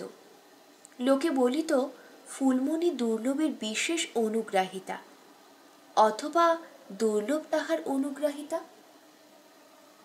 এই সকল কথা প্রফুল্ল সে কখনো শোনে নাই তা নয়, কিন্তু কি করে আর কেহ আপনার ঘরে দ্বার ফেলিয়া প্রফুল্লের কাছে আসিয়া শুইতে চাহে না। বিশেষ প্রফুল্ল মনে করিল সে মন্দ হোক, আমি না মন্দ হইলে আমায় কি মন্দ করিবে। অতএব ফুলমণি 2-4 দিন আসিয়া প্রফুল্লের ঘরে শুইল। শ্রাদ্ধের পরদিন ফুলমণি একটু দেরি করিয়া আসিতেছিল। পথে একটা আম গাছের তলায় একটা বন আছে। আসিবার সময় ফুলমণি সেই বনে প্রবেশ করিল। সেই বনের ভেতর একজন পুরুষ দাঁড়াইয়াছিল। বলা বাহুল্য যে সে দুর্লভচন্দ্র। চক্রবর্তী মহাশয় কৃতাভিসারা, তাম্বুল রাগ রক্তধারা, রাঙা পেরে শাড়ি পরা, হাসিতে মুখ ভরা ফুলমণিকে দেখিয়া বলিলেন, কেমন আজ? ফুলমণি বলিলেন, হা, আজই বেশ। তুমি রাত্রি দুপুরের সময় পালকি নিয়ে এসো, দুয়ারে টোকা মেরো, আমি দুয়ার খুলিয়া দেব, কিন্তু দেখো গোল না হয়। দুর্লভ, তার ভয় নাই, কিন্তু সে তো গোল করিবে না। ফুলমণি, তার একটা ব্যবস্থা করতে হবে। আমি আস্তে আস্তে দোরটি খুলব, তুমি আস্তে আস্তে সে ঘুমিয়ে থাকতে থাকতে তার মুখটি কাপড় দিয়া চাপিয়া বাঁধিয়া ফেলিবে, তারপর চেঁচায় কার বাপের সাধ্য। দুর্লভ, তা এমন জোর করে নিয়ে গেলে কয়দিন থাকিবে? ফুলমণি, একবার নিয়ে যেতে পারলেই হলো। যার 3 কুলে কেউ নেই, যে অন্যের কাঙাল, সে খেতে পাবে, কাপড় পাবে, গয়না পাবে, টাকা পাবে, সোহাগ পাবে, আর সে আবার থাকবে না। সে ভার আমার, আমি যেন গয়না টাকার ভাগ পাই। এইরূপ কথাবার্তা সমাপ্ত হইলে দুর্লভ স্বস্থানে গেল। ফুলমণি প্রফুল্লের কাছে গেল। প্রফুল্ল এই সর্বনাশের কথা কিছুই জানিতে পারে নাই। সে মার কথা ভাবিতে ভাবিতে শয়ন করিল। মার জন্য যেমন কাঁদে তেমনি কাঁদিল, কাঁদিয়া যেমন রোজ ঘুমায় তেমনি ঘুমাইল। 2 প্রহরে দুর্লভ আসিয়া দ্বারে টোকা মারিল। ফুলমণি দ্বার খুলিল। দুর্লভ প্রফুল্লের মুখ বাঁধিয়া ধরাধরি করিয়া পালকিতে তুলিল। বাহকেরা নিঃশব্দে তাহাকে পরাণবাবু জমিদারের বিহার মন্দিরে লইয়া চলিল। বলা বাহুল্য ফুলমণি সঙ্গে সঙ্গে চলিল। ইহার অর্থদণ্ড পরে ব্রজেশ্বর সেই শূন্য গৃহে প্রফুল্লের সন্ধানে আসিয়া উপস্থিত হইল। ব্রজেশ্বর সকলকে লুকাইয়া রাত্রে পলাইয়া আসিয়াছে। হায়, কোথাও কেহ নাই। প্রফুল্লকে লইয়া বাহকেরা নিঃশব্দে চলিল বলিয়াছি। কেহ মনে না করেন এটা ভ্রম প্রমাদ। বাহকের প্রকৃতি শব্দ করা, কিন্তু এবার শব্দ করার পক্ষে তাহাদের প্রতি নিষেধ ছিল। শব্দ করিলে গোলযোগ হইবে। তাছাড়া আরেকটা কথা ছিল, ব্রহ্ম ঠাকুরনের মুখে শোনা গিয়াছে বড় ডাকাতের ভয়। বাস্তবিক এরূপ ভয়ানক দস্যুভীতি কখনো কোনো দেশে হইয়াছিল কিনা সন্দেহ। তখন দেশ অরাজক, মুসলমানের রাজ্য গিয়াছে। ইংরেজের রাজ্য ভালো করিয়া পত্তন হয় নাই, হইতেছে মাত্র। আবার বছর কত হইল, 76-এর মন্বন্তরে দেশ ছারখার করিয়া গিয়াছে। তারপর আবার দেবী সিংহের ইজারা। পৃথিবীর ওপারে ওয়েস্টমিনিস্টার হয়ে দাঁড়াইয়া এডমন্ড বর্ক সেই দেবী সিংহকে অমর করিয়া গিয়াছেন। পর্বতদীর্ণ অগ্নিশিখাবৎ জ্বালাময় বাক্যস্রোতে বক দেবী সিংহের দুর্বিষহ অত্যাচার অনন্তকাল সমীপে পাঠাইয়াছেন। তাহার নিজ মুখে সে দৈব বাণীতুল্য বাক্য পরম্পরা শুনিয়া শোকে অনেকে স্ত্রীলোক মূর্ছিত হইয়া পড়িয়াছিল। আজিও শত বৎসর পর সেই বক্তৃতা পড়িতে গেলে শরীর রোমাঞ্চিত ও হৃদয় উন্মুক্ত হয়। সে ভয়ানক অত্যাচার বরেন্দ্রভূমি ডুবাইয়া দিয়াছিল। অনেকেই কেবল খাইতে পায় না নয়, গৃহে পর্যন্ত বাস করিতে পায় না। যাহাদের খাইবার নাই তাহারা পরের কাড়িয়া খায়। কাজেই এখন গ্রামে গ্রামে দলে দলে চোর ডাকাত। কাহার সাধ্য শাসন করে? গুডল্যাট সাহেব রঙ্গপুরের প্রথম কালেক্টর, ফৌজদারি তাহার জিম্মায়। তিনি দলে দলে সিপাহী ডাকাত ধরিতে পাঠাইতে লাগিলেন। সিপাহীরা কিছুই করিতে পারিল না। অতএব দুর্লভের ভয় তিনি ডাকাতি করিয়া প্রফুল্লকে লইয়া যাইতেছেন, আবার তার উপর ডাকাতে না ডাকাতি করে।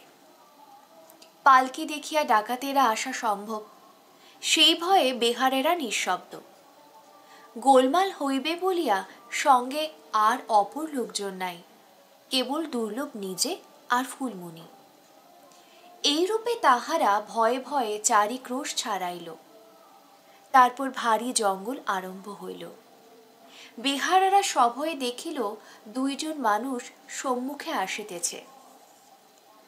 রাত্রিকাল, কেবল নক্ষত্রালোকে পথ দেখা যাইতেছে, সুতরাং তাহাদের অবয়ব অস্পষ্ট দেখা যাইতেছিল। বেহারারা দেখিল যেন কালান্তক যমের মতো দুই মূর্তি আসিতেছে। একজন বেহারা অপর দিগকে বলিল, মানুষ দুটাকে সন্দেহ হয়। অপর আরেকজন বলিল, রাত্রে যখন বেড়াচ্ছে তখন কি আর ভালো মানুষ? তৃতীয় বাহক বলিল, মানুষ দুটি ভারী জোয়ান। চতুর্থ, হাতে লাঠি দেখছি না?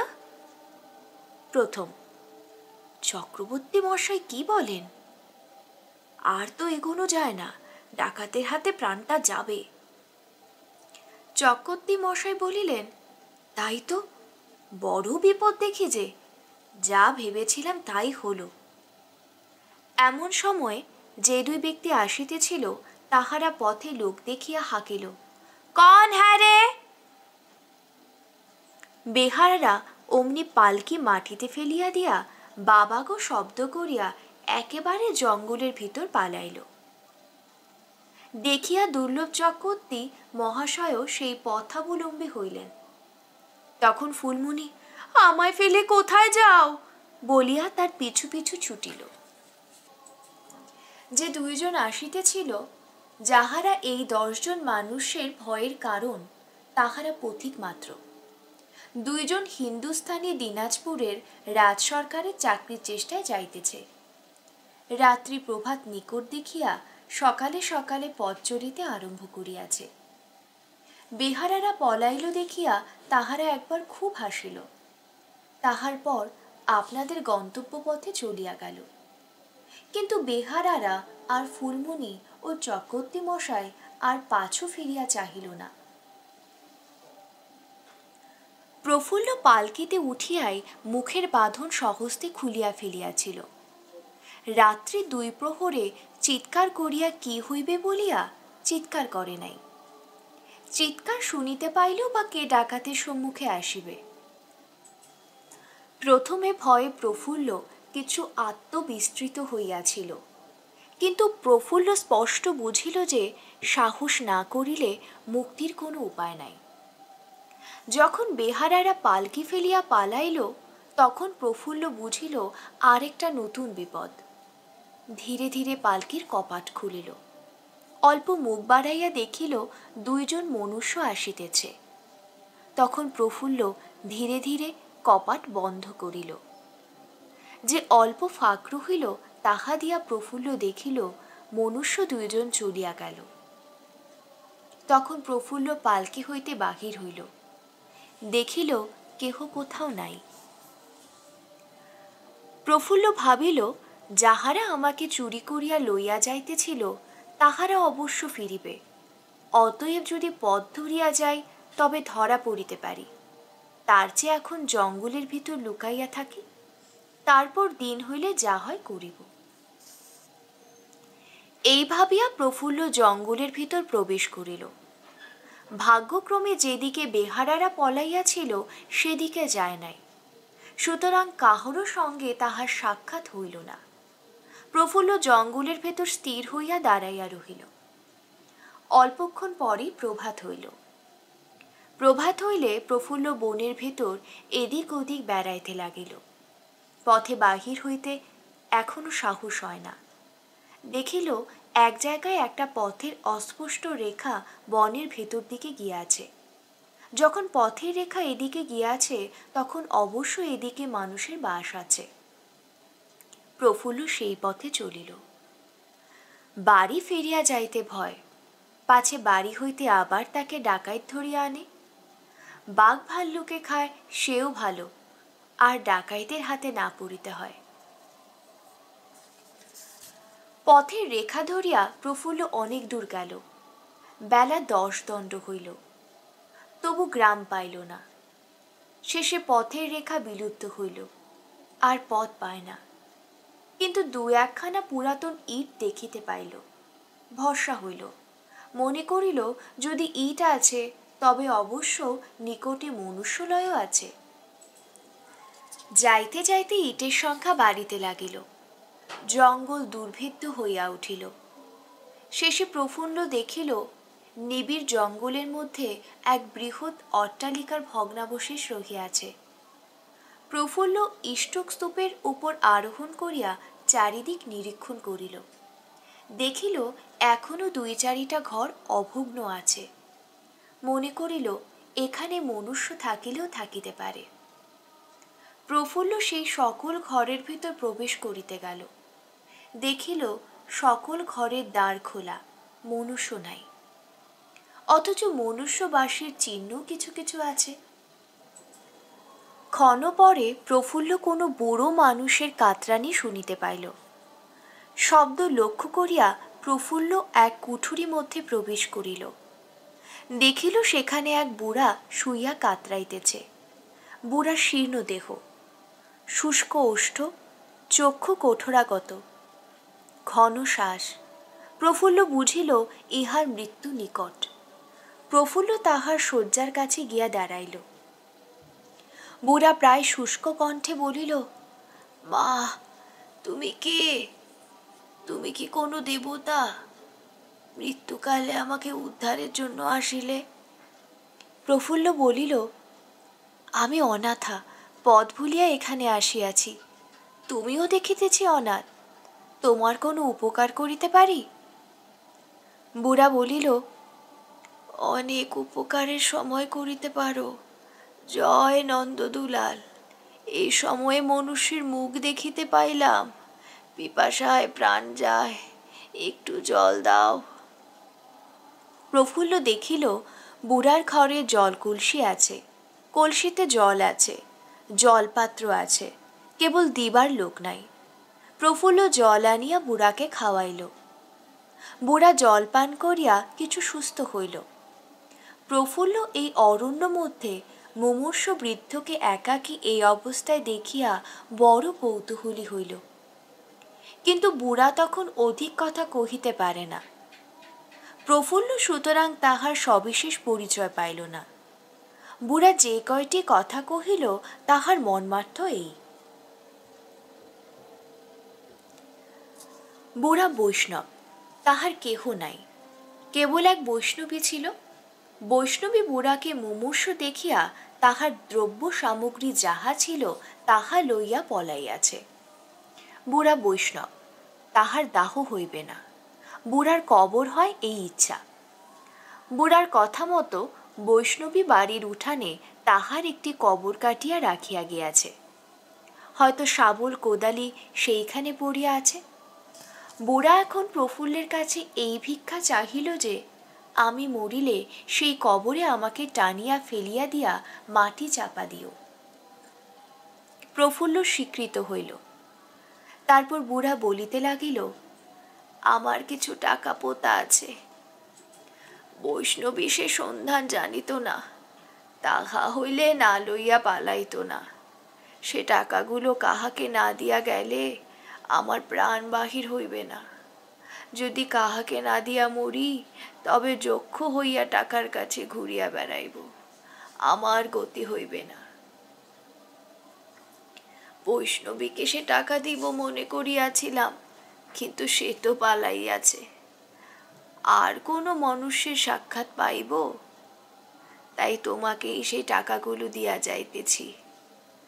আমার বিছানার নিচে একখানা চৌকো তক্তা পাতা আছে, সেই তক্তাখানি তুলিবে, একটা সুড়ঙ্গ দেখিতে পাইবে, বরাবর সিঁড়ি আছে, সেই সিঁড়ি দিয়ে নামিবে, ভয় নাই, আলো লইয়া যাইবে। নিচে মাটির ভেতর একটি ঘর দেখিবে, সেই ঘরের বায়ুকোণে খুঁজিও টাকা পাইবে। প্রফুল্ল বুড়ার শুশ্রূষায় নিযুক্তা রহিল। বুড়া বলিল, এ বাড়িতে গোহাল আছে, গোহালে গরু আছে, গোহাল হইতে যদি দুধ দুইয়া আনিতে পারো, তবে একটু আনিয়া আমাকে দাও, একটু আপনি খাও। প্রফুল্ল তাহাই করিল। দুধ আনিবার সময় দেখিতে পাইল কবর কাটা, সেখানে কোদালি শাবল পড়িয়া আছে। অপরাহ্নে বুড়ার প্রাণবিয়োগ হইল। প্রফুল্ল তাহাকে তুলিল। বুড়া শীর্ণকায়, সুতরাং লঘু, প্রফুল্লের বল যথেষ্ট। প্রফুল্ল তাহাকে লইয়া গিয়া কবরে শুইয়া মাটি চাপা দিল। পরে নিকটস্থ কূপে স্নান করিয়া ভিজা কাপড় আধখানা পরিয়া রৌদ্রে শুকাইল। তারপরে কোদালি শাবল লইয়া বুড়ার টাকার সন্ধানে চলিল। বুড়া তাহাকে টাকা দিয়া গিয়াছে, সুতরাং লইতে কোনো বাধা আছে মনে করিল না। প্রফুল্ল দিন দুঃখিনী। প্রফুল্ল বুড়াকে সমাধি মন্দিরে প্রথিত করিবার পূর্বেই তাহার শয্যা তুলিয়া বনে ফেলিয়া দিয়াছিল। দেখিয়াছিল যে শয্যার নিচে যথার্থই একখানি চৌকা তক্তা, দৈর্ঘ্যে প্রস্থে 3 হাত হইবে, মেঝিতে বসানো আছে। এখন শাবল আনিয়া তাহার চারে তক্তা উঠাইল। অন্ধকার গহ্বর দেখা দিল। ক্রমে অন্ধকারে প্রফুল্ল দেখিল নামিবার একটা সিঁড়ি আছে বটে। জঙ্গলে কাঠের অভাব নাই, কিন্তু কাঠের চালা উঠানে পড়িয়াছিল। প্রফুল্ল তাহা বহিয়া আনিয়া কতকগুলো গহ্বর মধ্যে নিক্ষেপ করিল। তারপর অনুসন্ধান করিতে লাগিল চকমুকে দেশলাই আছে কিনা। বুড়া মানুষ, অবশ্য তামাকও খাইত। স্যার ওয়াল্টার রালের আবিষ্কৃততার পর কোনো বুড়া তামাকও ব্যতীত এছাড় এ নম্বর, এ নিরস, এ দুর্বিসহ জীবন শেষ করিতে পারিয়াছে? আমি গ্রন্থকার মুক্তকণ্ঠে বলিতেছি যে যদি এমন বুড়া কেহ ছিল, তবে তাহার মরা ভালো হয় নাই। তার আর কিছুদিন থাকিয়া এই পৃথিবীর দুর্বিসহ যন্ত্রণা ভোগ করাই উচিত ছিল। খুঁজিতে খুঁজিতে প্রফুল্ল চকমকি, শোলা, দেশলাই সব পাইল। তখন প্রফুল্ল গোহাল উচাইয়া বিচালি লইয়া আসিল। চকমকির আগুনে বিচালি জ্বালিয়া সেই সরু সিঁড়িতে পাতালে নামিল। শাবল কোদালি আগে নিচে ফেলিয়া দিয়াছিল। দেখিল দিব্যি একটা ঘর। বায়ুকোণ, বায়ুকোণ কোনটা আগে ঠিক করিল। তারপর যেসব কাঠ ফেলিয়া দিয়াছিল তাহা বিচালির আগুনে জ্বালিল। উপরে মুক্ত পথ দিয়া ধোঁয়া বাহির হইয়া যাইতে লাগিল। ঘরে আলো হইল। সেইখানে প্রফুল্ল খুঁড়িতে আরম্ভ করিল। খুঁড়িতে খুঁড়িতে ঠং করিয়া শব্দ হইল। প্রফুল্লের শরীর রোমাঞ্চিত হইল। বুঝিল ঘটি কি ঘরার গায়ে শাবল ঠিকই আছে। কিন্তু কোথা হইতে তার ধন এখানে আসিল, তার পরিচয় আগে দিই। বুড়ার নাম কৃষ্ণ গোবিন্দ দাস। কৃষ্ণ গোবিন্দ কায়স্থের সন্তান। সে স্বচ্ছন্দে দিনপাত করিত, কিন্তু অনেক বয়সে একটা সুন্দরী বৈষ্ণবীর হাতে পড়িয়া রসকলি ও খঞ্জনীতে চিত্ত বিকৃত করিয়া ভিক লইয়া বৈষ্ণবীর সঙ্গে শ্রীবৃন্দাবন প্রয়াণ করিল। এখন শ্রীবৃন্দাবন গিয়া কৃষ্ণ গোবিন্দের বৈষ্ণবী ঠাকুরানী সেখানকার বৈষ্ণবদিগের মধুর জয়দেব গীতি, শ্রীমদ্ ভগবতে পাণ্ডিত্য আর নধর গরণ দেখিয়া তাৎপাদ পদ্মনিকর সেবনপূর্বক পুণ্য সঞ্চয়ে মন দিল। দেখিয়া কৃষ্ণ গোবিন্দ বৃন্দাবন পরিত্যাগ করিয়া বৈষ্ণবী লইয়া বাংলায় ফিরিয়া আসিলেন। কৃষ্ণ গোবিন্দ তখন গরিব, বিষয়কর্মের অন্বেষণে মুর্শিদাবাদে গিয়া উপস্থিত হইলেন। কৃষ্ণ গোবিন্দের চাকরি জুটিল, কিন্তু তাহার বৈষ্ণবী যে বড় সুন্দরী। নবাব মহলে সে সংবাদ পৌঁছিল। একজন হাবশি খোঁজা বৈষ্ণবীকে বেগন করিবার অভিপ্রায়ে তাহার নিকেতনে যাতায়াত করিতে লাগিল। বৈষ্ণবী লোভে পড়িয়া রাজি হইল। আবার বেগজ দেখিয়া কৃষ্ণ গোবিন্দ বাবাজি বৈষ্ণবী লইয়া সেখান হইতে পলায়ন করিলেন। কিন্তু কোথায় যান? কৃষ্ণ গোবিন্দ মনে করিলেন এ অমূল্য ধন লইয়া লোকালয়ে বাস অনুচিত। কে কোন দিন কাড়িয়া লইবে? তখন বাবাজি বৈষ্ণবীকে পদ্মা পার লইয়া আসিয়া একটা নিভৃত স্থান অন্বেষণ করিতে লাগিলেন। পর্যটন করিতে করিতে এই ভগ্ন অট্টালিকায় আসিয়া উপস্থিত হইলেন। দেখিলেন লোকের চক্ষু হইতে তার অমূল্য রত্ন লুকাইয়া রাখিবার স্থান বটে। এখানে জমভিন্ন আর কাহারও সন্ধান রাখিবার সম্ভাবনা নাই। অতএব তাহারা সেইখানে রইল। বাবাজি সপ্তাহে সপ্তাহে হাটে গিয়া বাজার করিয়া আনেন, বৈষ্ণবীকে কোথাও বাহির হইতে দেন না। একদিন কৃষ্ণ গোবিন্দ একটা নিচের ঘরে চুলা কাটিতেছিল। মাটি খুঁড়িতে খুঁড়িতে একটা সেকেলে, তখনকার পক্ষেও সেকেলের মোহর পাওয়া গেল। কৃষ্ণ গোবিন্দ সেখানে আরও খুঁড়িল, একবার টাকা পাইল। এই টাকাগুলি না পাইলে কৃষ্ণ গোবিন্দের দিন চলা ভার হইত। এক্ষণে স্বচ্ছন্দে দিনপাত করিতে লাগিল। কিন্তু কৃষ্ণ গোবিন্দের এ এক নতুন জ্বালা হইল। টাকা পাইয়া তাহার স্মরণ হইল যে এইরকম পুরাতন বাড়িতে অনেকে অনেক ধন মাটির ভেতর পাইয়াছে। কৃষ্ণ গোবিন্দের দৃঢ় বিশ্বাস হইল এখানে আরও টাকা আছে। সেই অবধি কৃষ্ণ গোবিন্দ অনুদিন প্রথিত ধনের সন্ধান করিতে লাগিল। খুঁজিতে খুঁজিতে অনেক সুড়ঙ্গ, মাটির নিচে অনেক চোর কুঠুরি বাহির হইল। কৃষ্ণ গোবিন্দ বাতিগ্রস্তের ন্যায় সেই সকল স্থানে অনুসন্ধান করিতে লাগিল, কিন্তু কিছু পাইল না। 1 বৎসর এইরূপ ঘুরিয়া ঘুরিয়া কৃষ্ণ গোবিন্দ কিছু শান্ত হইল, কিন্তু তথাপি মধ্যে মধ্যে নিচের চোর কুঠুরিতে গিয়া সন্ধান করিত। একদিন দেখিল এক অন্ধকার ঘরে এক কোণে একটা কি চকচক করিতেছে। দৌড়িয়া গিয়া তাহা তুলিল, দেখিল মোহর। ইঁদুরে মাটি তুলিয়াছে, সে মাটির সঙ্গে ইহা উঠিয়াছে। কৃষ্ণ গোবিন্দ তখন কিছু করিল না, হাটবারের অপেক্ষা করিতে লাগিল। এবার হাটবারে বৈষ্ণবীকে বলিল, আমার বড় অসুখ করিয়াছে, তুমি হাট করিতে যাও। বৈষ্ণবী সকালে হাট করিতে গেল। বাবাজি বুঝিলেন বৈষ্ণবী একদিন ছুটি পাইয়াছে, শীঘ্র ফিরিবে না। কৃষ্ণ গোবিন্দ সেই অবকাশে সেই কোণ খুঁড়িতে লাগিল। সেখানে 20 ঘড়া ধন বাহির হইল। পূর্বকালে উত্তর বাংলায় নীলধ্বজ বংশীয় প্রবল পরাক্রান্ত রাজাগণ রাজ্য করিতেন। সে বংশে শেষ রাজা নীলাম্বর দেব।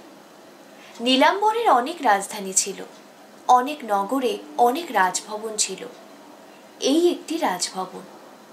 এখানে বৎসরে 2-1 সপ্তাহ বাস করিতেন।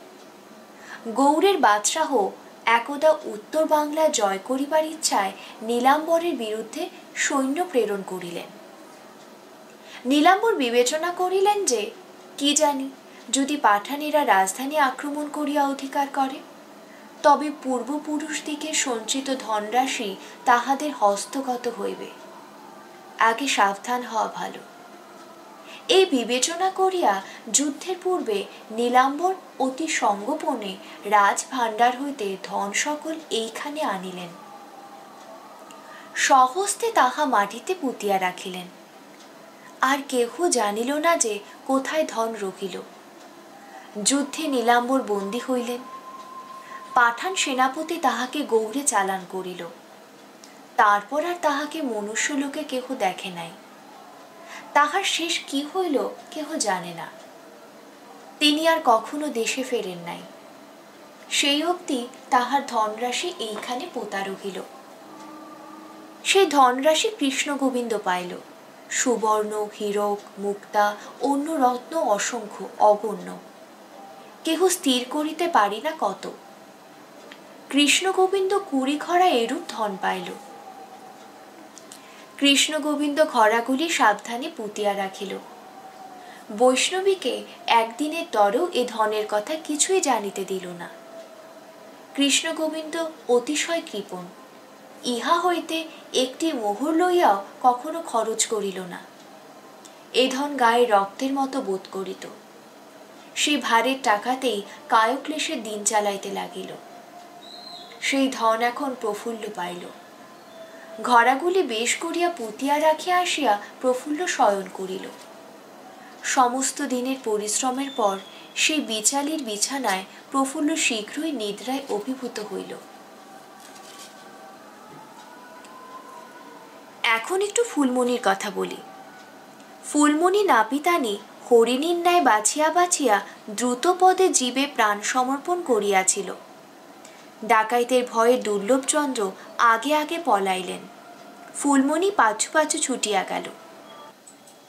কিন্তু দুর্লভের এমনই পালাইবার রোগ যে তিনি পশ্চাদপিতা প্রণয়নীর কাছে অত্যন্ত দুর্লভ হইলেন। ফুলমণি যত ডাকে, ও গো দাঁড়াও গো, আমায় ফেলে যেও না গো, দুর্লভচন্দ্র তত ডাকে, ও বাবা গো, এও এলো গো। কাটা বনের ভিতর দিয়া পগার লাফাইয়া কাদা ভাঙিয়া ঊর্ধ্বশ্বাসে দুর্লভ ছোটে। হায়, কাছা খুলিয়া গিয়াছে। এক পায়ে নাগরা জুতা কোথায় পড়িয়া গিয়াছে। চাদরখানা একটা কাটা বনে বিধিয়া তাহার বীরত্বের নিশান স্বরূপ বাতাসে উড়িতেছে। তখন ফুলমণি সুন্দরী হাঁকিল, ও অধপেতে মিনসে, ওরে মেয়ে মানুষকে ভুলিয়ে এনে এমনি করে কি ডাকাতের হাতে সঁপে দিয়ে যেতে হয় রে মিনসে। শুনিয়া দুর্লভচন্দ্র ভাবিলেন তবে নিশ্চিত ইহাকে ডাকাইতে ধরিয়াছে। অতএব দুর্লভচন্দ্র বিনা বাক্য ব্যয়ে আরো বেগে ধাবমান হইলেন। ফুলমণি ডাকিল, ও অধপেতে, ও পোড়ান মুখো, ও আটকুড়ির পুত, ও হাবাতি, ও ড্যাকরা, ও বিটলে। ততক্ষণ দুর্লভ অদৃশ্য হইল। কাজেই ফুলমণিও গলাবাজি ক্ষান্ত করিয়া কাঁদিতে আরম্ভ করিল। রোদনকালে দুর্লভের মাতা পিতার প্রতি নানাবিধ দোষারোপ করিতে লাগিল। এদিকে ফুলমণি দেখিল, কই ডাকাইতিরা তো কেহ আসে না।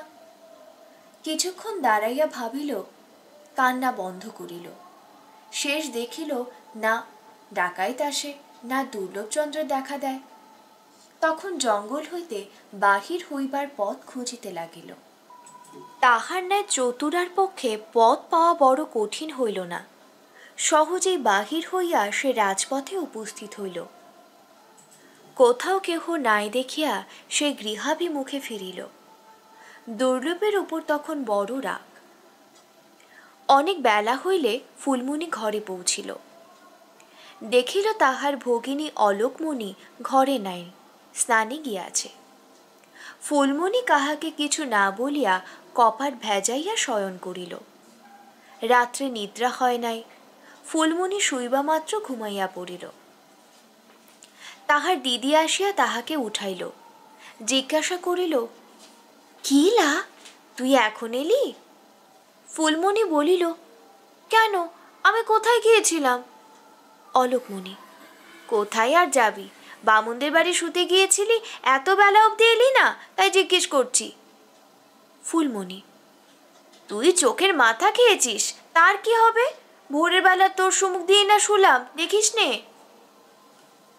অলোকমণি বলিল, সে কি বোন, আমি তোর বেলা দেখি 3 বার বামুনদের বাড়ি গিয়ে তোকে খুঁজে এলাম, তা তোকেও দেখলাম না, কাকেও দেখলাম না। হ্যাঁ লা, প্রফুল্ল আজ কোথায় গেছে লা? ফুলমণি, চুপ কর দিদি, চুপ কর, ও কথা মুখে আনিস না। অলোকমণি, কেন, কি হয়েছে? ফুলমণি: সে কথা বলতে নেই। অলোকমণি: কেন লা? ফুলমণি: আমরা ছোট লোক, আমাদের দেবতা বামুনের কথায় কাজ কি বোন? অলোকমণি: সে কি? প্রফুল্ল কি করেছে? ফুলমণি: প্রফুল্ল কি আর আছে? অলোকমণি: সে কি, কি বলিস? ফুলমণি: কারো সাক্ষাতে বলিস না, কাল তার মা এসে তাকে নিয়ে গেছে। ভগিনী: হ্যাঁ? অলোকমণির গা থরথর করিয়া কাঁপিতে লাগিল। ফুলমণি তখন এক আষাঢ়ে গল্প ফাঁদিল। ফুলমণি প্রফুল্লর বিছানায় রাত্রি ৩য় প্রহরের সময় তার মাকে বসিয়া থাকিতে দেখিয়াছিল। ক্ষণ পরেই ঘরের ভিতরে একটা ভারী ঝড় উঠিল। তারপর আর কেহ কোথাও নাই। ফুলমণি মূর্ছিতা হইয়া দাঁত কপাটি লাগিয়া পড়িয়া রইল, ইত্যাদি ইত্যাদি। ফুলমণি উপন্যাসের উপসংহারকালে দিদিকে বিশেষ করিয়া সাবধান করিয়া দিল, এ সকল কথা কাহারও সাক্ষাতে বলিস না, দেখিস আমার মাথা খাস। দিদি বলিলেন, না গো, এ কথা কি বলা যায়? কিন্তু কথিতা দিদি মহাশয়া তখনই চাল ধুইবার ছলে ধুচুনি হাতে পল্লী পরিভ্রমণে নিষ্ক্রান্ত হইলেন এবং ঘরে ঘরে উপন্যাসটি সালঙ্কার ব্যাখ্যা করিয়া সকলকে সাবধান করিয়া দিলেন যে, দেখো, এ কথা প্রচার না হয়। কাজেই ইহা শীঘ্র প্রচারিত হইয়া প্রফুল্লের শ্বশুর বাড়ি গেল। রূপান্তর কিরূপ পরে বলিব। আপনারা শুনছেন বঙ্কিমচন্দ্র চট্টোপাধ্যায়ের লেখা দেবী চৌধুরানী। আজ পড়ে শোনালাম দেবী চৌধুরানীর প্রথম পর্ব। আমাদের গল্প পাঠ কেমন লাগছে কমেন্ট করে অবশ্যই জানাবেন এবং আরও জানাবেন আপনার পছন্দের বইয়ের নাম। গল্প পাঠ ভালো লাগলে অবশ্যই চ্যানেলটিকে সাবস্ক্রাইব করে আমাদের সমৃদ্ধ করবেন। সকলে ভালো থাকবেন এবং সবাইকে ভালো রাখবেন।